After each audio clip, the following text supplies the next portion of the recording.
Makutano 8, infiniment territoire. 145 raisons de parler de la RDC. 24 et 27 octobre à Kinshasa et Mbuji-Mayi. Ouverture en direct sur Top Congo lundi 24 octobre avec le Premier ministre Jean-Michel Samalou Kondé.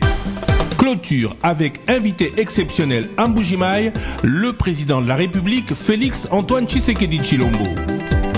Makutano 8, 24 et 27 octobre. Nouvelle date. En direct intégral de Kinshasa sur Top Congo FM. Le Makutano 8 le jeudi 27 octobre en direct intégral de Mbuji-Mayi sur HD Top Congo FM.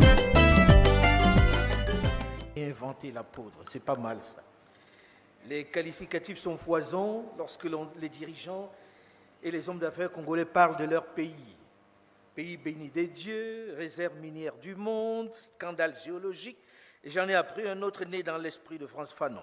L'Afrique a la forme d'un revolver dont la gâchette est le Congo. Mais le thème qui revient le plus souvent est celui de territoire à très fort potentiel, tant le sol et le sous-sol de ce pays continent sont riches, avec ses matières premières convoitées de tous.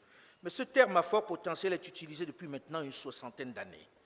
Et dans le même temps, lorsqu'on a dit tout ça, on apprend qu'on est dans une situation d'insuffisance alimentaire dans le pays. Il y a un truc qui cloche. Alors on va en discuter un peu avec des personnes qui se sont engagées dans ce secteur pour qu'on nous explique comment, avec la richesse que l'on a dans ce Congo, on peut encore lutter pour l'autosuffisance alimentaire alors qu'on devrait être en train de nourrir tout le reste du continent, voire du monde. J'ai envie d'inviter sur ce plateau d'abord un aîné, un ami, président de la Commission nationale agriculture et forêt et à la FEC, Monsieur Kalapinga, sous vos applaudissements s'il vous plaît. Il serait plus nourri, il irait plus vite, s'il vous plaît. Vos applaudissements.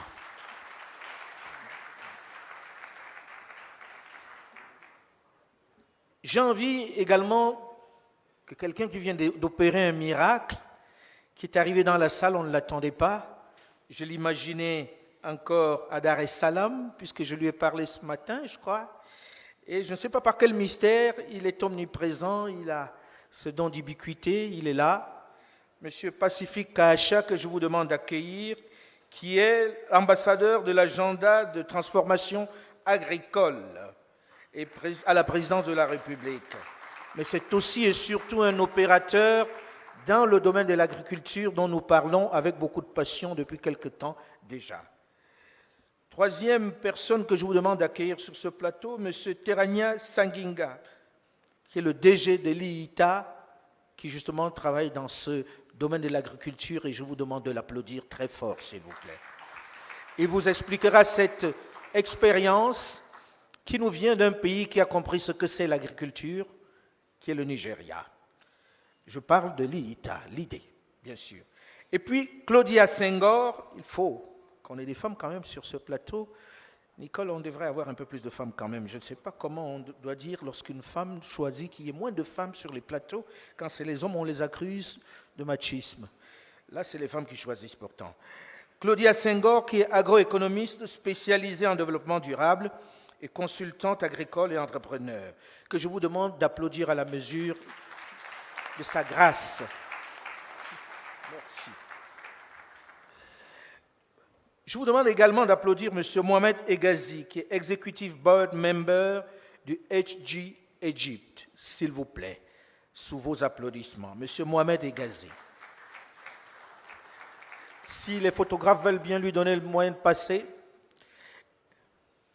j'espère qu'on l'a équipé d'un casque parce que mon anglais est aussi mauvais qu'une vache qui pisse. Alors. Dernier invité de ce plateau, je ne sais pas, il va falloir lui ajouter un fauteuil, s'il vous plaît, qui est Joseph Chok, du groupe Managing Director of UNG Group. Il est où, Joseph? Il est là, et il nous manque un fauteuil. Qui se dévoue pour offrir son fauteuil? Voilà. Si vous voulez applaudir le grand protocole parce que le Makutano a des protocoles qui ne sont pas n'importe qui. Hein, hein Jean-Marc? Bien.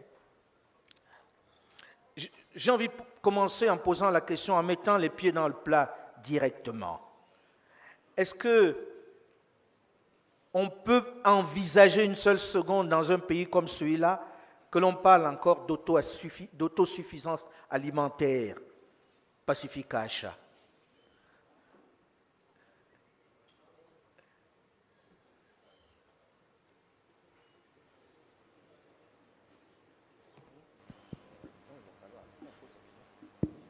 Oui, ça va. Non, ça va, maintenant ça va.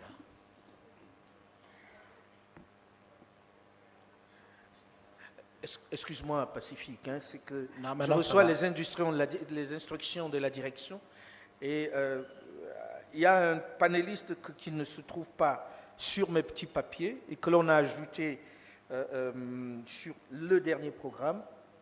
Il vient d'atterrir, il paraît. Mais il y a beaucoup d'avions qui atterrissent en ce moment à Kinshasa, qui est M. Chon Yang. C'est ça, non? Il est où? Il est là? Qui nous arrive de Dakar. Je ne sais pas s'il a emprunté à Sky, parce que Sky est arrivé un peu plus tard dans la soirée, non? Il vient du Canada? Ah, si vous voulez vous rapprocher de nous, s'il vous plaît.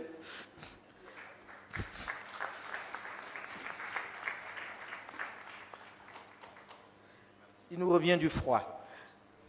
Voilà. Et puis il y a plusieurs Canadiens finalement sur le plateau. Pacifique.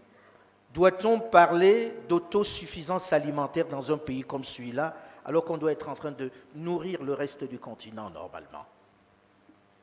Malheureusement, c'est bien la situation dans laquelle nous sommes. Aujourd'hui, nous ne sommes pas autosuffisants. Et donc, nous devons travailler pour que nous puissions inverser cette tendance et que d'ici 5-10 ans, qu'on parle autrement de ce pays, qu'on parle autrement de cette question de l'autosuffisance alimentaire. Et je crois que nous travaillons à cela, du moins pour ce qui est des denrées de première nécessité qui constituent l'alimentation des Congolais. En tout cas, on y travaille. C'est quoi la taille du déficit alimentaire aujourd'hui à peu près? Il faut quelle quantité pour que... Non, disons que pour, à l'exception du manioc, que nous produisons localement et peut-être d'huile de palme pour lequel nous répondons à 60-70% des besoins intérieurs. Pour le reste des produits, nous dépendons à 95% des importations. Alors, M. Kalapinga, vous qui êtes dans le secteur depuis un bon moment déjà, comment expliquer cette incongruité? Est-ce la faute des dirigeants qui n'y ont pas pensé? C'est quoi exactement? En fait, je pense que c'est une question de répartition spatiale. Je ne suis pas tout à fait d'accord quand on dit qu'on a un déficit alimentaire. Il y a des grands centres urbains dans lesquels on n'arrive pas à amener assez de nourriture. Mais d'une manière générale, si vous allez dans les villages et dans les coins les plus reculés, tout le monde mange. Ils ne mangent peut-être pas nécessairement de façon équilibrée, mais tout le monde mange. Donc, pour moi, le défi, c'est comment fait-on pour emmener le manioc qui pourrit dans le Bandundu, le riz qui pourrit dans l'Équateur ou dans la Chopo, le maïs qui est coincé dans le Kasaï, comment est-ce qu'on l'achemine dans les centres de consommation. Et ces centres de consommation ne sont pas nécessairement très loin. Mbujimayi, il y a presque 3 millions d'habitants aujourd'hui, mais dans les alentours, il n'y a personne qui cultive, ou très peu, parce que quand ils cultivent, ils ne savent pas comment faire pour emmener leurs produits à 100 km. Hein. C'est la même chose à Mbandaka. Mbandaka, c'est à quoi 6 heures de bateau. Mais encore faut-il avoir des bateaux réfrigérés ou du moins une infrastructure qui permet à ces produits de se déplacer. Donc moi je crois qu'il y a... c'est bien de parler de l'agriculture, mais il faut aussi regarder la logistique. L'agriculture est avant tout un défi logistique. Il faut emmener les engrais, il faut emmener les graines, les produits phytosanitaires, et puis ramener les produits sur le marché. Et là, nous avons un déficit dans ce qui compte, enfin certainement dans la manière dont le ministère de l'Agriculture peut-être et les ministères chargés du transport et de la logistique, comment ils coordonnent leurs affaires. Alors, docteur Terragna, quand vous entendez tout ceci, qu'est-ce qui est urgent à faire? Parce qu'on parle du manioc que l'on produit, on parle de très peu de choses finalement, de très peu de denrées que l'on produit, mais on mange beaucoup de riz, on mange beaucoup de choses qui sont importées. Qu'est-ce qu'il faut faire dans l'immédiat pour que commence au moins à, on va dire, à diminuer les importations? Okay, merci. D'abord, je voudrais préciser que je ne suis pas Sanginga. Je suis le directeur de l'Afrique centrale pour la même institution. Donc, je réside ici, à Kinshasa. Qu'est-ce qu'il faut faire? C'est que je voudrais juste dire que l'agriculture est une activité commerciale, comme toute autre activité. Il ne faut pas qu'on voit l'agriculture comme une activité sociale. Donc, dans une zone, nous sommes dans toujours... l'agriculture étant une activité commerciale, il y a un marché qu'il faut viser.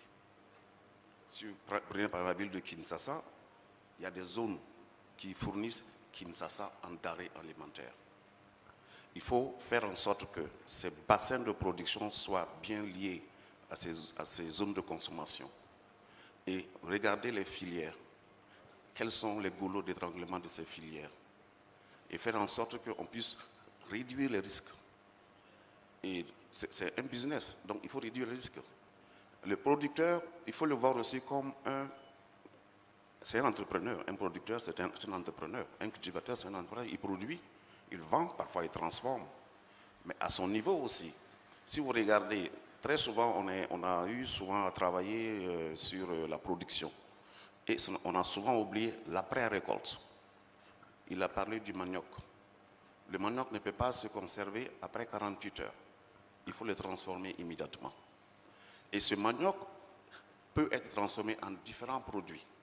Par exemple, on peut l'utiliser aujourd'hui pour introduire la farine panifiable de manioc pour réduire les importations de blé à 10-20%. Aujourd'hui, on peut faire des spaghettis et tout ça, on peut faire l'alcool. Et vous savez très bien que le Congo, par exemple, a dû importer beaucoup de tonnes d'alcool durant la période de Covid. On aurait pu produire l'alcool à partir de là. Donc, qu'est-ce qu'il faut faire? Il faut se concentrer sur les denrées importantes pour le pays alimentaires, qui sont le manioc, le maïs, les haricots, et il y a aussi la pisciculture. Un pays comme le Congo importe du poisson. Les technologies agricoles sont maîtrisées. Ce qu'il faut faire maintenant, c'est de faire en sorte que ces technologies soient mises à la disposition des producteurs, mais surtout du secteur privé. Sans le secteur privé, on ne pourra jamais aller à l'échelle. On va continuer à tourner en rond, à donner des semences ici et là. Il faut créer une industrie sémencière dans le pays. Il faut arrêter de distribuer des semences. Et la transformation des produits agricoles, ce sont des produits locaux. Comme les 145 territoires, il faut développer le développement local, l'économie locale. Les produits doivent être transformés au niveau local, au moins la première transformation. On peut aller en ville pour faire une transformation plus raffinée. Mais il faut que le pays se focalise sur des produits importants pour la nutrition. Et cela est possible. Et parce qu'il y a les capacités qui sont là, et puis les technologies sont disponibles. Il s'agit juste de mettre les moyens pour y arriver. Là, je me tourne vers Claudia Senghor en disant, est-ce qu'on ne doit pas faire une vraie promotion de l'agriculture véritablement auprès des gens? Parce que dans l'esprit collectif, notamment dans les pays francophones d'Afrique, l'agriculteur, c'est celui qui n'a pas réussi dans la vie, quoi, en gros. Est-ce qu'il n'y a pas d'abord un travail à faire pour qu'on comprenne, comme le dit à l'instant le docteur, que c'est une activité, et une belle activité, une noble activité? Est-ce qu'il n'y a pas une promotion à faire dans ce sens, dans un premier temps? Merci. Merci, Monsieur Foucault. Merci à Madame Soulou de m'avoir invité. Alors, c'est en plein ça. Je pense que le problème majeur, c'est l'information.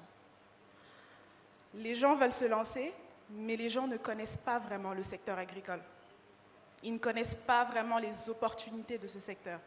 Donc je pense qu'il y a réellement un problème d'information et un réel besoin d'informer surtout la jeunesse. Et justement, moi, c'est en plein ça, c'est en plein ce que je fais. Donc de montrer justement les opportunités de ce secteur aux jeunes.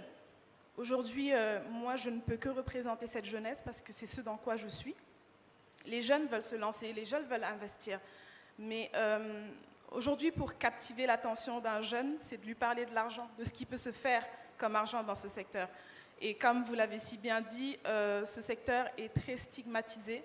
Il y a beaucoup de clichés dans ce secteur. Oui, l'agriculture, c'est quand tu n'as plus rien à faire ou quand tu vas à la retraite que tu te lances dans l'agriculture. Non. L'agriculture, c'est un business. C'est un business qui rend milliardaire. Et moi, c'est un peu mon défi quotidien sur les réseaux sociaux, de parler de ce secteur, de le rendre sexy, attrayant. Exactement, de le rendre attrayant parce qu'il n'est pas attrayant à première vue d'œil. On n'a pas forcément envie de se lancer dedans parce que c'est physique, c'est dur, c'est dans les champs, c'est à l'autre bout du monde, donc on n'a pas forcément envie de se lancer. Alors que l'agriculture, ce n'est pas que les champs, c'est toute la chaîne de valeur. Et pour revenir au débat du jour, est-ce qu'il faut réinventer la poudre? Non, il faut juste restructurer justement ce secteur sur toute la chaîne de valeur. Les semences de qualité, le producteur, donc la production, je trouve que c'est le plus facile.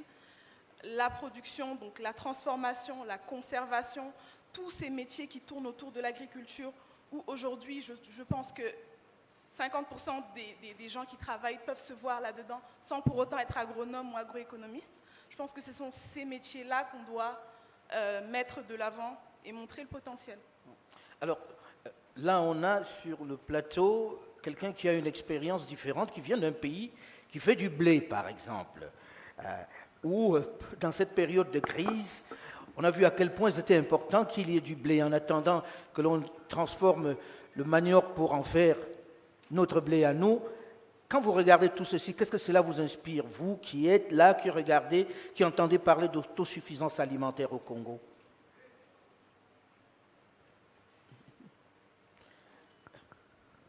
Okay, nice first to be with this warm country. I like the warmness of DRC. But first, let us speak from the practical point of view, from what we have done as a company and what we can do in a country. I'll borrow two things from Makutano. The first thing I'll borrow is this logo, which is the two gears, big gear and small gear. The big gear is the government. The small gear is a private business. So private business, it should be empowered. You have to empower private business because it's the only solution, because we as a company, or we are only one company in Egypt, for example, and we're starting to expand in East Africa right now. We are producing 100 million broiler chicks per year, which is, I think, bigger than DRC itself, bigger than Tanzania itself. So it's one company. We are producing layer chicks that is for farmers that produce 4 billion eggs per year. So that's why I say the private sector should be empowered, and I'll give a small roadmap just to because also the other word I'm going to borrow is don't reinvent the wheel. We already have seen things happen around us. For example, in the other countries around us, we have the one investment window, one window, anybody can go to invest and finalize everything in just one window. We have here this blessing from God, which is Congo River, 4,700 kilometers of water in this land. So we can choose any area, just any area, and say we will develop this area, and this area would start as a project like 100,000 hectares. Okay, 1,000 hectares. And we can't say that these companies have to make value added in this country. So not just taking out, but we have to make contracted farming to help small farmers also to get better and have better, that's the way. But you have to get knowledge and people who really want to make this happen and to empower the country even. So that's the point, not just to, to speak. I need this roadmap, 5 steps, just to make it. And I tell you, in 2 years, you can, one area will be like a bright area. You can see it in the country. After 5 years, you are going to another area. Maybe in 15 years, this country will be feeding the whole world, not just Africa. So that's the point. Yeah. Thanks. Je ne vais pas traduire tout ce qu'il a dit. Je pense que la plupart d'entre vous avaient entendu. Il a d'abord salué la qualité de notre logo Makutano, avec un petit qui est l'État et puis le grand qui est le secteur privé. Et puis il a proposé au passage qu'un des modèles qui pourrait être implémenté serait de prendre un espace suffisamment important et d'en faire un peu un laboratoire. Un laboratoire qui, dans quelques années, pourrait inspirer et être un peu le point de départ de ce que nous avons envie de faire dans ce pays-ci. J'espère que j'ai bien traduit en gros, non? Non? Non? Bon. Parce que je voyais la tête un peu de Kala qui se disait, est-ce qu'il a bien compris un peu. Et l'autre question que j'ai envie de poser, c'est, une fois que vous avez entendu ça, est-ce que vous avez une idée de ce que l'on pourrait donc implémenter comme, on va dire, comme produit qui serait un peu celui qui va permettre de suivre en gros, le produit laboratoire en gros?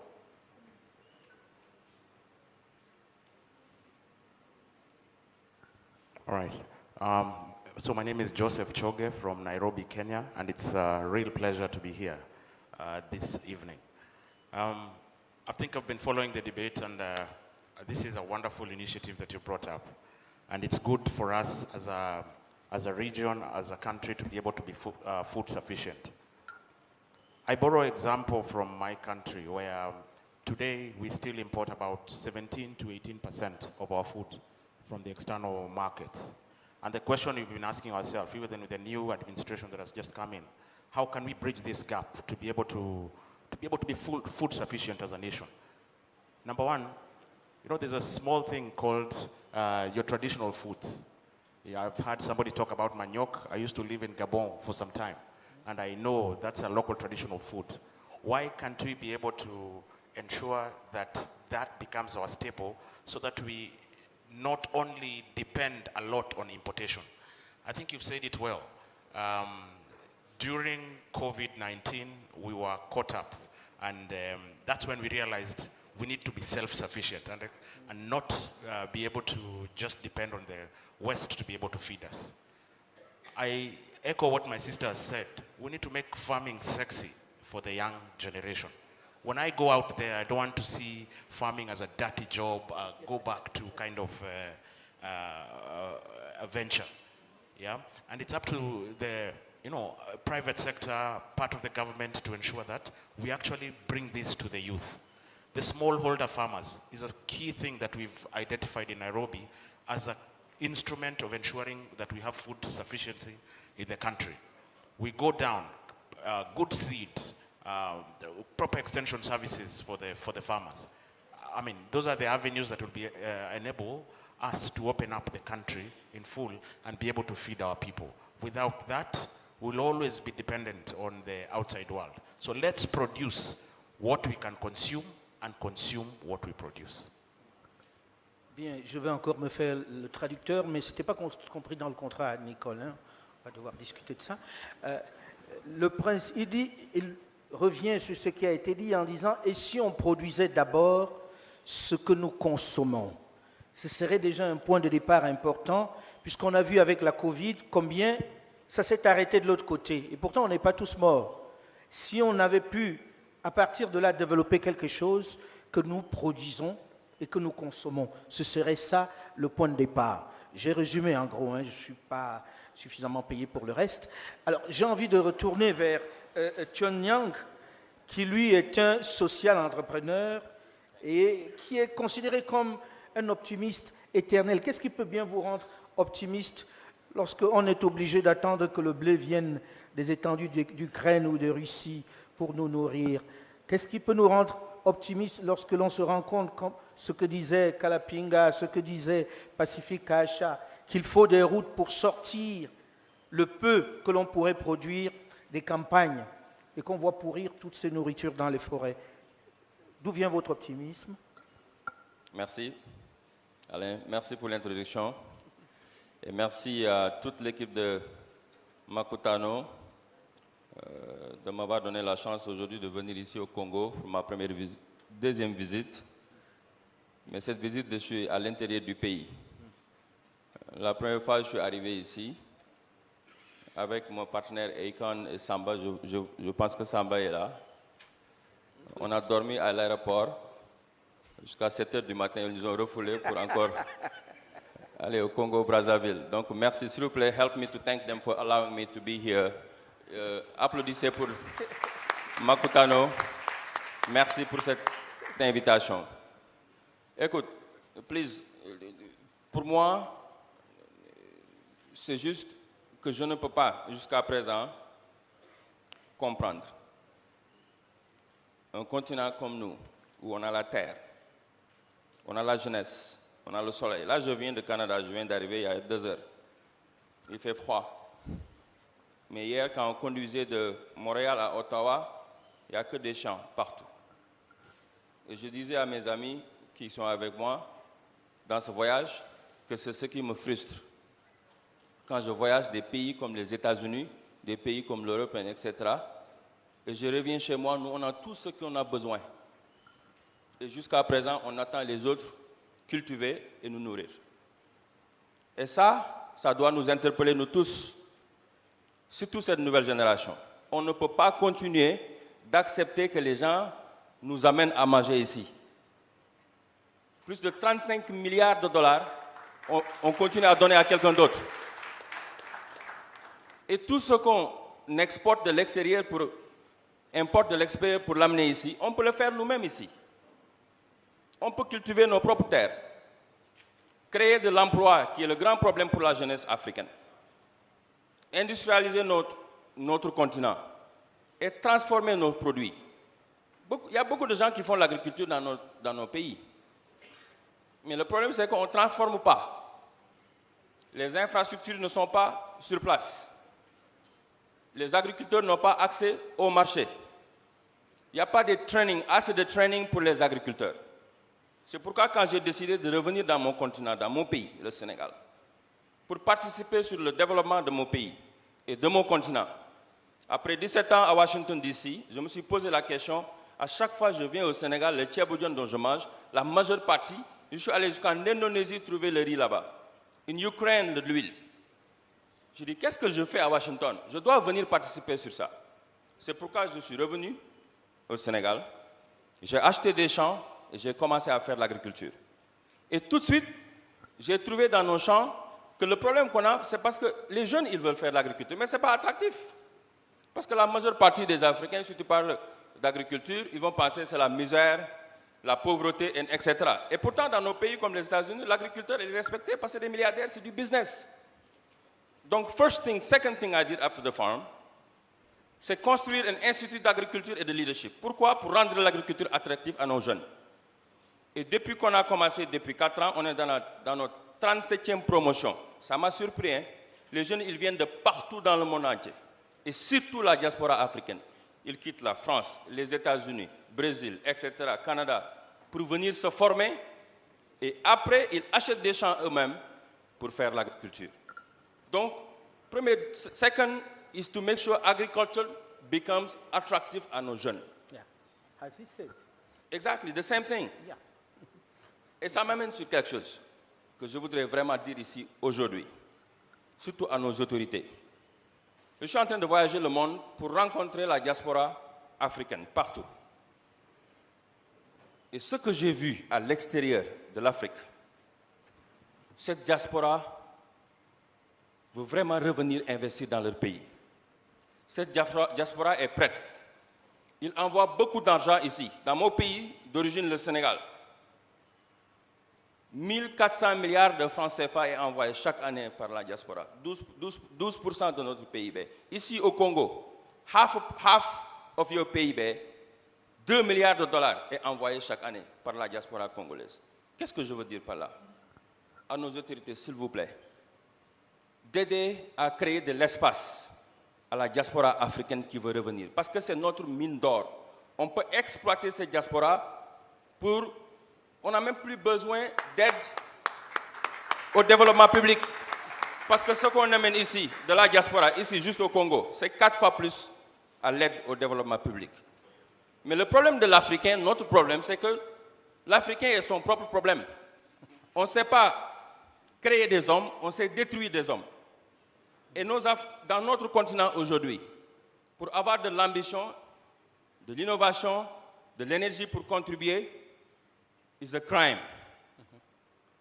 Si vous venez dans nos pays, si vous ne faites pas de la politique, vous ne faites pas partie des politiciens, vous ne pouvez rien faire. Il faut un étranger pour venir investir, même si c'est dans l'agriculture, on t'ouvre les portes. Mais si c'est des Africains, on te fatigue toujours pour pouvoir investir dans notre continent. Ce que je veux dire par là, il faudra ouvrir les portes pour que la diaspora revienne investir dans notre continent. On a besoin de personnes, on a tout ce qu'on a besoin pour réussir. Mais le problème de l'Africain, c'est l'Africain d'abord. Il faut qu'on a dit et qu'on travaille là-dessus pour changer cette anecdote. Thank you very much. Merci. Merci beaucoup, Chonse. Merci. Alors, je vais revenir à Pacifique. Vous avez entendu les réflexions des uns et des autres. Je suppose que vous, qui vous êtes lancés dans cette aventure véritable qui est d'amener l'agriculture à devenir le pilier réel du développement dans ce pays, puisque c'est urgent, vous avez compris. Là, le chantier est énorme. J'ai envie de poser 2 questions auxquelles vous devez apporter des réponses courtes, si vous pouvez, puisqu'on est nombreux. Quels sont les produits qu'il faut développer et dans quelle région? Et est-ce que vous avez de leviers pour rendre attractif cette activité, pas seulement sexy, mais attractif aussi financièrement? Déjà, dans le cadre de l'agenda de transformation agricole qu'on est en train d'implémenter en ce moment, on a mis un focus sur 7 produits. Le riz, le maïs, le soja, les haricots, le manioc, l'huile de palme et les bananes plantains. Retenez que le développement de la chaîne de valeur du maïs et du soja permet de développer l'industrie de production de la protéine animale. Le porc, le poisson, les œufs, les poules, c'est à travers le développement du maïs et du soja qui constitue quasi 80% de l'alimentation des Congolais. Pardon? Des Congolais. Non, pas des Congolais. 80% de l'alimentation du bétail et des poules. Et donc, quand vous avez réussi, quand vous maîtrisez la production du maïs et du soja, vous êtes en mesure d'encourager ou d'initier en tout cas la production de la protéine animale. Ça, c'est pour ce qui est des produits. Maintenant, parlons des incitations. D'abord, notre secteur agricole, je dirais, les 60 dernières années, malheureusement, a été complètement détruit. Et nous avons pris l'option, ou du moins le chef de l'État a pris l'option de justement ne pas inventer la roue. Okay, j'ai vu que vous avez demandé si on doit réinventer la poudre. Et bien, le chef de l'État a répondu qu'il est hors de question de réinventer la poudre. Il faut aller comprendre ou copier ceux qui ont fait, ceux qui ont expérimenté. Et notre cas, nous avons pris l'option du Nigeria qui, dans les années 2009-2011, était quasi dans la même situation que nous. Et grâce à un modèle conçu par le président Adesina, le président de la BAD, qui à l'époque était ministre de l'Agriculture, et IITA, ils ont mis en place un programme, l'agenda de transformation agricole du Nigeria, et qui avait également fait un focus sur les produits essentiels de base. À l'époque, eux, ils avaient retenu 4, nous, on en a eu 7. Mais seulement dans notre cas, au-delà de mettre un focus sur ces produits, on a eu à faire un diagnostic de la situation. On s'est bien rendu compte qu'il y avait beaucoup de travail en amont. Et donc, nous avons arrêté 6 priorités pour que l'environnement puisse être assaini et que nous puissions avoir un secteur agricole qui fonctionne. D'abord, pour permettre à nos populations de voir ou de comprendre ce dont nous parlons, nous avons pris l'option de développer 8 pôles de développement agro-industriel où nous traitons de la préparation du sol au semis, à la récolte, à la transformation jusqu'à la commercialisation. Et selon les zones, on a mis un focus ici dans la zone de Mongata, nous sommes sur le manioc, mais ça ne concerne pas seulement la zone de Mongata, mais toute la région environnante. Dans le Bas-Congo, on est en Koudi, où on fait la spéculation du riz. Dans la province de la Chopo, c'est les bananes plantains. Dans le Ruzizi, non, la plaine de la Ruzizi, nous avons non seulement les haricots, nous avons le soja, mais nous avons également le manioc. Dans le Kasaï, nous travaillons sur le manioc et le maïs, particulièrement le maïs. Dans le nord, dans le Lualaba, eh ben là, nous développons des semences pour tout ce qui est céréales, maïs, soja et autres. Quand vous dites nous, c'est avec les populations, c'est qui exactement? Non, le gouvernement congolais a recruté IITA comme agence d'exécution des programmes agricoles. Et donc, quand je parle de nous, je parle du gouvernement congolais. Et donc, IITA travaille sous la supervision du ministère de l'Agriculture, mais avec l'aide de l'INERA et de Senasem et d'autant d'acteurs, tant privés que publics, qui sont dans le secteur agricole. Donc, je parlais ici d'abord des pôles de développement agro-industriel, mais juste après, nous avons relevé ou retenu la filière sémencière. Donc, pour tous ces produits que je venais de citer comme devant faire notre focus, la filière sémencière est quasi inexistante. Et donc, il a fallu, au regard de nos projections de production, nous assurer que nous étions en mesure ou nous serons en mesure d'avoir localement produit les semences que nous devons planter ici pour, je dirais, projeter les productions dont nous avons besoin. Je prends l'exemple tout simplement du manioc. Nous venons de mettre en place un dispositif grâce au PHC et à Seragru. Nous avons mis en place un dispositif qui nous permet, ou du moins d'ici la fin du mois de novembre, nous pourrons être en mesure de produire entre 1 million et 1 200 000 plantules de manioc. Et bien, retenez, quand nous parlons de 1 200 000 plantules de manioc, pour d'ici au mois de février, nous parlerons de 5 millions de plantules de manioc.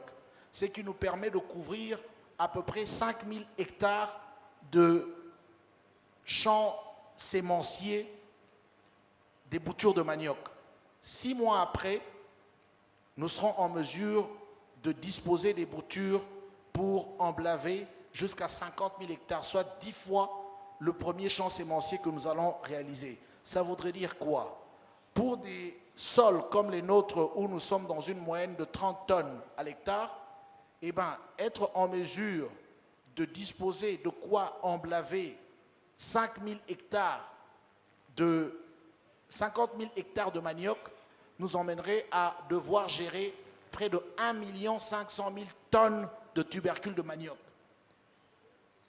Ça peut paraître comme une contrainte, mais en réalité, c'est là l'opportunité du business. Parce qu'à partir du moment où nous avons 1 500 000 tonnes de tubercules de manioc à exploiter, nous avons le transport de ce manioc du lieu de production vers le lieu de stockage.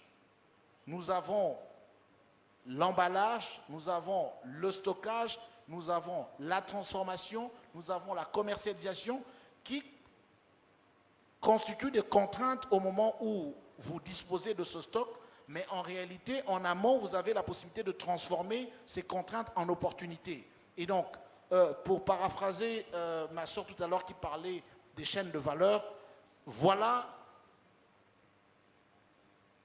une filière qui, dans les 2-3 années à venir, va constituer un intérêt réel pour nos populations parce qu'une bonne partie de la population vit et mange le manioc et donc le marché existe.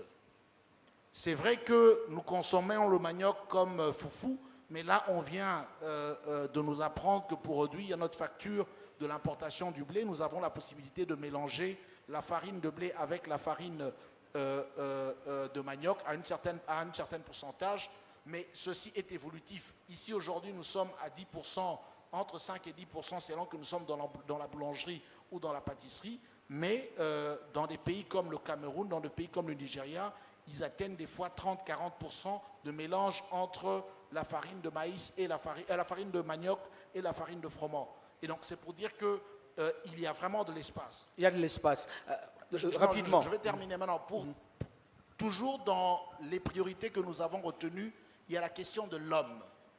Nous sommes bien conscients que les ingénieurs que nous formons ou les agronomes qui sortent de nos écoles, malheureusement, n'ont pas toujours les aptitudes ou les capacités de penser, de concevoir et d'exécuter des projets agricoles tels qu'on le souhaiterait. Et bien, dans le cadre de l'agenda de transformation agricole, une de nos priorités a été de décider de mettre en place des brigades des moniteurs agricoles et d'inspecteurs agricoles. Quel est le rôle d'un moniteur agricole? Un moniteur agricole a pour rôle de vulgariser les techniques agricoles d'une part, mais également les techniques d'élevage dans les étables. Deuxièmement, d'accompagner les planteurs dans leurs champs ou dans leurs étables. Je pense que je suis obligé de t'interrompre. Non, j'atterris Voilà, sur si la tu question peux des chuter. moniteurs. Nous envisageons, pour rejoindre le programme des 145 territoires, parce qu'il y a une corrélation entre les 145 territoires et l'agenda de transformation agricole, eh ben, les moniteurs agricoles que nous allons, ou les brigades que nous mettons en place, nous déployerons en moyenne 10 moniteurs par territoire, ce qui constitue un corps de 1500 techniciens experts en agriculture. Une fois recrutés, eux, ils seront, les moniteurs agricoles seront dans une formation continue pour que chaque jour, ils accroissent leur capacité, leur connaissance dans le domaine de l'agriculture et qu'ils servent réellement d'armée pour nos territoires en termes de projets agricoles ou d'initiatives. Je crois que nous aurons le temps de continuer, mais là, je venais de parler de Lorsqu'on prendra les questions, oui, parce que le temps tourne vite et puis j'ai des maîtres derrière moi qui me rappellent l'heure et c'est le panel le plus important depuis ce matin puisque vous êtes 7. Jusqu'à maintenant, la moyenne était de 4. Alors, je vais poser la question à Kalapinga. Une fois qu'on a entendu le projet du gouvernement dans ce sens-là, que fait le privé? Qu'attend le privé pour pouvoir participer à cette transformation agricole, pour pouvoir permettre cette autosuffisance alimentaire? Écoutez, je suis une partie intéressée, si je peux dire, dans le sens que dès le début, nous, à travers donc PHC, avons pris langue avec l'État pour justement leur faire comprendre qu'à travers le secteur privé, nous avions une capacité de déploiement beaucoup plus rapide que si l'État devait le faire tout seul. Ce que je voudrais dire, c'est ceci. En ce qui me concerne, je regarde par exemple le secteur de l'huile de palme. Il y a 10 ans, le secteur industriel représentait à peu près 10 000 hectares plantés. Et on faisait, je crois, on faisait 10 000 tonnes de production industrielle d'huile de palme. Aujourd'hui, 3 compagnies ont fait à peu près 150 000 tonnes. Donc c'est possible d'aller très vite et dans les 5 ans, on peut subvenir à tous les besoins de la ville de Kinshasa. Mais ce qui est important, je crois, c'est quelque chose qui a été dit tout à l'heure. Dans ce pays, agriculture est synonyme de servitude, agriculture est synonyme d'oppression. J'ai entendu tout à l'heure, je crois que c'était M. Kinzo qui faisait ce commentaire. Je crois que c'est important de faire comprendre aux individus, aux gens, qu'en fait, à travers l'agriculture, on peut créer de la richesse, on peut entraîner et développer d'autres personnes. Je crois que notre ami égyptien a donné un bel exemple.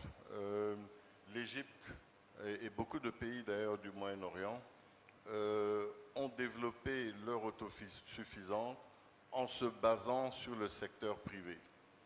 On a donné à certaines compagnies, on a donné à des entrepreneurs l'opportunité à très grande échelle de fournir, de se lancer dans l'agriculture. Et je reviens sur son exemple des 2 cercles de Makutano, parce que moi je les regarde un peu différemment. Le grand cercle, c'est le big agro-business, et vous pouvez avoir tout autour une multitude de petits cercles qui vont tous travailler ensemble. Pourquoi c'est important? Une fois de plus, je reviens dans l'huile de palme.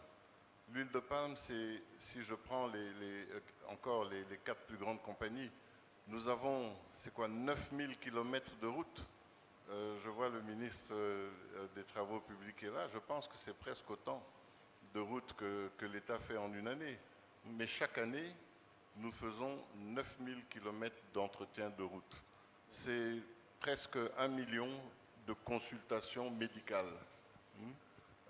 C'est 50 000 enfants qui vont à l'école. Pour moi, c'est à travers ça que le développement va se lancer. Donc, je vous encourage tous et j'encourage l'État à aider. Je vais donner un exemple. Aux États-Unis, les personnes qui investissent dans l'agriculture ont des crédits d'impôt.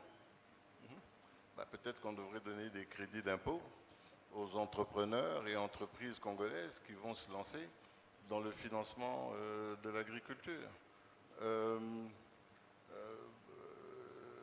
Dans des pays d'Afrique australe, les ingénieurs agronomes qui travaillent à l'intérieur du pays ne payent pas de taxes sur les revenus parce qu'il faut encourager les ingénieurs, les professionnels à s'installer à l'intérieur. Donc, je pense qu'on doit favoriser un partenariat entre le secteur privé et le gouvernement. Et je pense qu'avec le programme que M. Kacha transformation agricole. La transformation agricole, je pense que c'est un début. Et certainement à la FEC, nous suivons et on commence à voir des grandes avancées. Alors, vous avez dû remarquer que derrière moi, il y a des soldats qui me disent « c'est l'heure, c'est l'heure, c'est l'heure », alors que nous avons le sentiment de commencer à peine. Mais on va même prendre 2-3 questions dans la salle, si je ne me fais pas éjecter, qui vont s'adresser à des personnes qui n'ont pas eu le temps de développer. Et pour une fois, c'est une dame qui lève la main. Avant qu'on arrive au bout. Oui, la dame. Qui c'est qui a le micro dans la salle?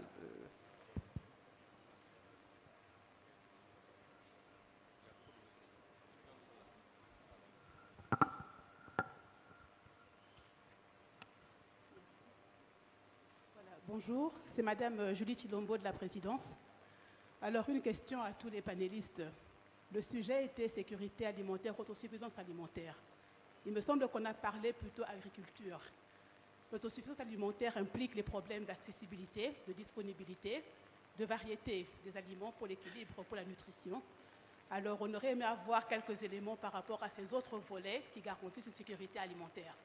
Est-ce qu'on a pensé aux aspects de nutrition, à avoir une assiette variée? On entend parler de manioc, de riz, de maïs, mais tout le reste qui fait qu'on puisse avoir une autosuffisance alimentaire. Qu'est-il prévu par rapport à ces aspects-là? Et aussi le pouvoir d'achat, naturellement, de ceux qui doivent être alimentés. Voici ma question. Et aussi une deuxième question, si vous le permettez. J'entends les chiffres d'exploit qui sont cités. Comment est-ce qu'on va rattraper par rapport aux infrastructures une production qui sera assez importante, d'après le calendrier que j'ai entendu, mais le défi d'infrastructure, s'il n'est pas aligné à cette production, que va-t-il se passer? Je pense qu'on va passer le micro au docteur, il faut qu'il réponde. Juste à côté.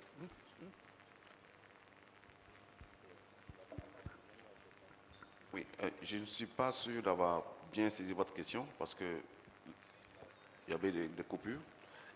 Elle a évoqué le fait qu'on ne parle que d'agriculture, de production agricole, manioc, etc., lorsqu'on parle de suffisance alimentaire, qu'on a oublié un autre volet.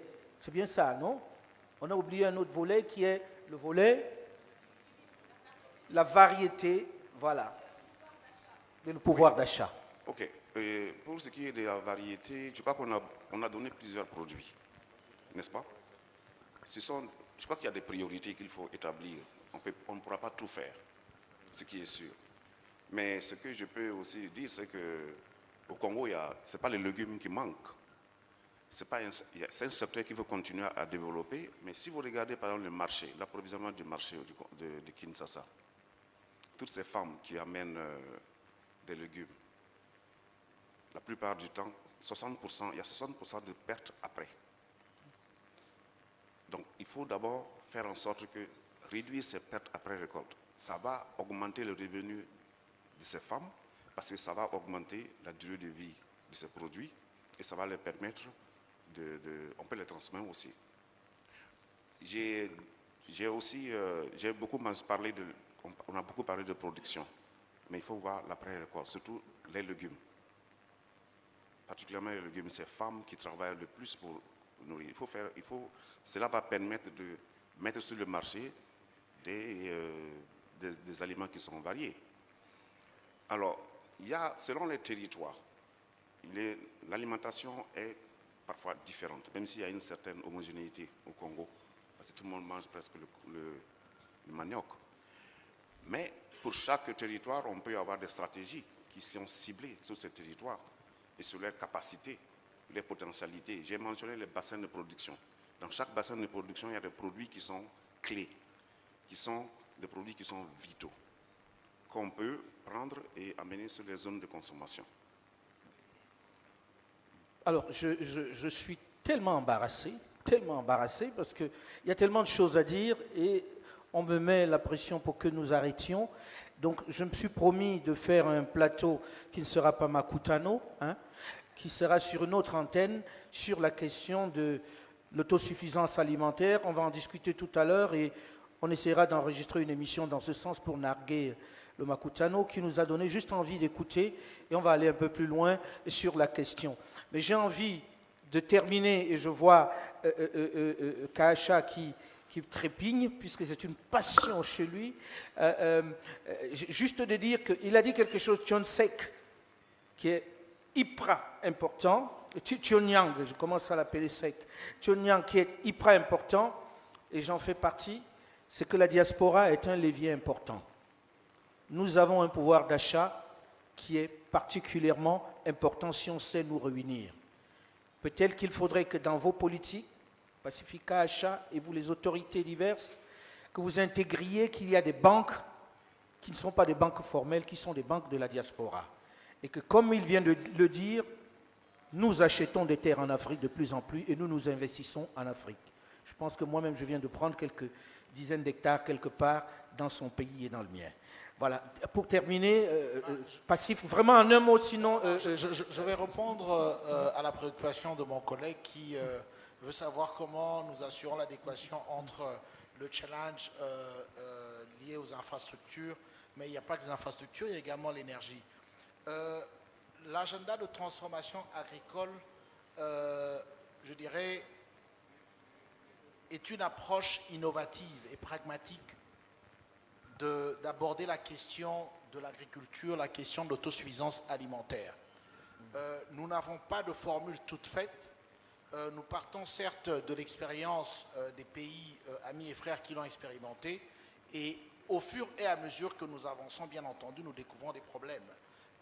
Parlons de l'enclavement ou de l'enclavement de nos territoires. Aujourd'hui, en même temps que nous sommes en train de travailler sur l'agenda de transformation agricole, nous travaillons étroitement avec le ministre des ITPR qui est ici dans la salle pour traiter de la question du désenclavement de nos territoires. Bien entendu, on se focalise d'abord sur les grands axes du pays. Nous avons la nationale numéro 1 qui va de Mwanda Pacifique à Kasumbalesa. Je peux venir. Pacifique. Je n'ai pas le choix, je dois répondre. Hein? Voilà. Je reviens, elle va comprendre. Je crois que ce qu'on est en train de dire est important. Parce que parlant du secteur privé ou de la diaspora dont on a besoin ou qui constitue une banque, je dirais que l'agenda de transformation agricole ne peut en réalité atteindre ces objectifs que si nous avons une appropriation de la population d'une part et si nous avons une implication du secteur privé. L'État ici ne donne que l'impulsion. Lorsque nous recréons le cadre pour que nous ayons un secteur agricole qui fonctionne, c'est pour permettre justement à ce que ces membres de la diaspora, ce secteur privé qui est dynamique, qui a la volonté et considérant le marché qui s'offre à nous, je dirais 90 millions ou 100 millions de consommateurs si nous parlons uniquement de la RDC, mais lorsqu'en l'étend à la sous-région, nous parlons de 250 millions de consommateurs, il y a des belles opportunités. Et donc, la diaspora, oui, elle compte. Et d'ailleurs, nous avons, ITA enregistre de plus en plus des appels des privés ou des gens qui viennent de l'étranger qui souhaitent investir. Je vois dans la salle des gens qui viennent de la Belgique qui sont arrivés. Alors il faut encourager. Tracteurs, terrain pour planter, voilà. Merci beaucoup. Désolé de ne vous avoir pas donné suffisamment la parole. On prendra le commandement la prochaine fois pour parler des choses aussi importantes, parce qu'il s'agit de nourrir l'Afrique. Et le matin, le midi, le soir, on a besoin de manger, et c'est par là que ça passe. Merci en tout cas d'avoir accepté de participer à cette discussion, et merci à la salle. Et on vous donne rendez-vous pour ce débat sur Radio France Internationale dans quelques semaines, même si ça ne fait pas plaisir toujours à Nicole. Bon courage en tout cas, et à très vite. Merci beaucoup.